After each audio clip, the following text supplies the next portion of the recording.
Hi guys, Corey from Sleepyhead Stories here, and I'm by myself, but not to worry, Conchetta is just down the street at a daily summer camp. She goes for the entire month of June and she absolutely loves it, but she comes home exhausted from all the playing and she's not really always in the mood to record, so this week I'm doing the intro by myself. And what a cool week we have. We just read on the podcast Sleepyhead Stories, I hope you listened, to book number 6 in the Peter Rabbit series, which is The Tale of Mrs. Tiggy-Winkle. And Mrs. Tiggy-Winkle is one of my favorite characters in all of the Peter Rabbit series. And her job, let's see if I can find a photo, is to launder or clean all the clothing of all the characters in the Peter Rabbit series. This is her with an iron, ironing some clothes.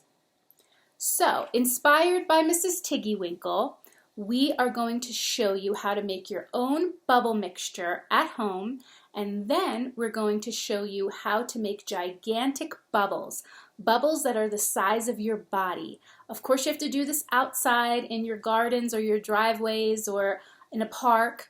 Don't do it in the house because there'll be soapy suds everywhere. But it's so much fun. We got the idea right here.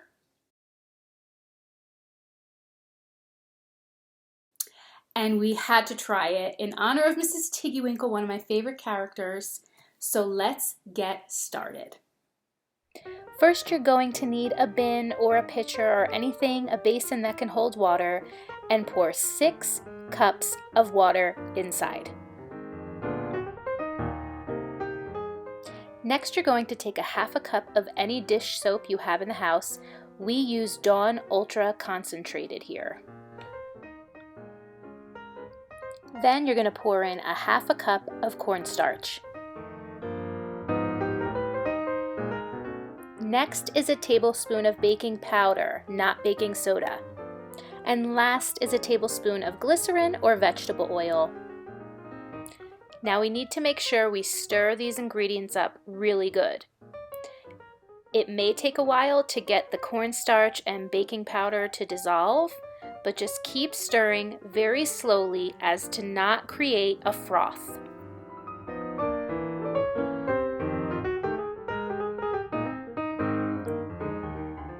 After some minutes, your mixture will be ready. There may be some sediments of cornstarch on the bottom that didn't dissolve, and that's fine. Just keep stirring it, and it'll work just great. Now time to make the giant wand. You'll need 2 straws and some yarn, 7 times the length of the straws. Okay, you are going to feed the yarn or the string that you have through the straw. So you want to make sure that yarn is nice and small compared to the opening in the straw, so it slides in easily.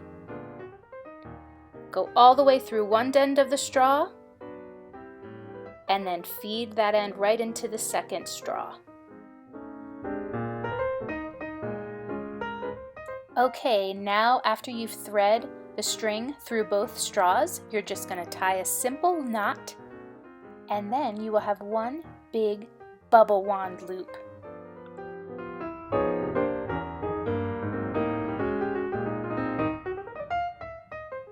Guys, here comes the fun part.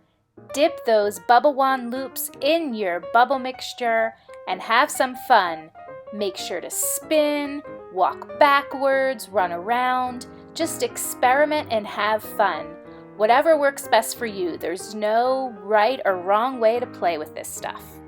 We hope you enjoyed this experiment and are inspired by the book, The Tale of Mrs. Tiggy-Winkle, just like we were.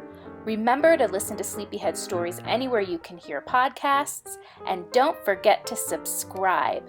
Thanks so much, guys.